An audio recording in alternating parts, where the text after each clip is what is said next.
যে জন্মদাতা বাবা, যে ছোটকাল থেকে লালন পালন করছে, সেই বাবাকে আজকে অস্বীকার করছে।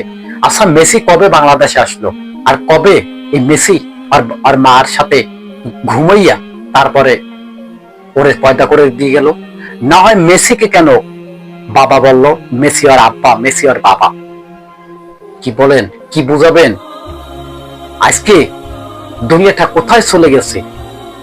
একটি ইহুদি আরেকটি ইহুদিকে, তার মায়ের সাথে বিয়েও হয় নাই, ঘর সংসারও হয় নাই, কিভাবে পারে যে সে মেসি আমার আব্বা, মেসি আমার বাবা? Viral video. এমন একটা সমাজ, এমন একটা পর্যায়ে চলে গেছে সমাজ, নিজের বাবাকে অস্বীকার করছে সন্তানরা। এটি কি সেই আখিরি জবানা, যে জবানার কথা নবী সাল্লাল্লাহু আলাইহি সাল্লাম বলছে? নিজের মাকে, নিজের বাবাকে অস্বীকার করবে সন্তানরা। লালন পালন করে এত বড় করছে, আজকে একটি সামান্য একটা খেলা নিয়ে তার নিজের বাবাকে সে অস্বীকার করলো। আল্লাহ তাআলা রব্বুল আলামিন তাদেরকে হেদায়েত দান করুক, না হয় আল্লাহ তাআলা রব্বুল আলামিন তাদেরকে গজব দিয়ে ধ্বংস করে দিবে। মেসি কিভাবে তার বাবা হইল?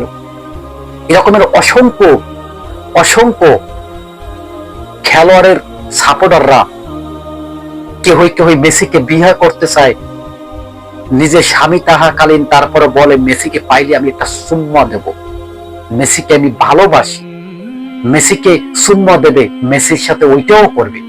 মানে তারপরেও মেসিকে ওদের ভালো লাগে। সাধারণ একটা ফুটবলার,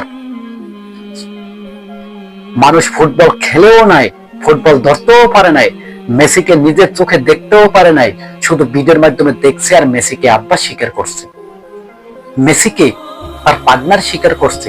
এই মুসলমান, জেনে নাও, কিয়ামত বেশি দূরে না, কিয়ামত একবারে নিকটবর্তী চলে এসেছে। আজকে মেসিকে আব্বা বানাই দিল, মেসিকে নিজের স্বামী বানিয়ে নিল। তাই বলবো, আপনাদের সাথে আমাদের সাথে কোনো দ্বন্দ্ব নাই, কিন্তু কি করলে পারলেন নিজের বাবাকে অস্বীকার করে মেসিকে বাবা বানাইলেন? চলে যান আর্জেন্টিনারে, চলে যান, মেসি যেখানে স্যার থাকে সেখানে চলে যান, গিয়ে সেখানে সাপোর্ট করেন। দর্শক, ভিডিওটা শেয়ার করে দেন, মেসির আব্বার কাছে গিয়ে জানি ভিডিওটা পৌঁছায়।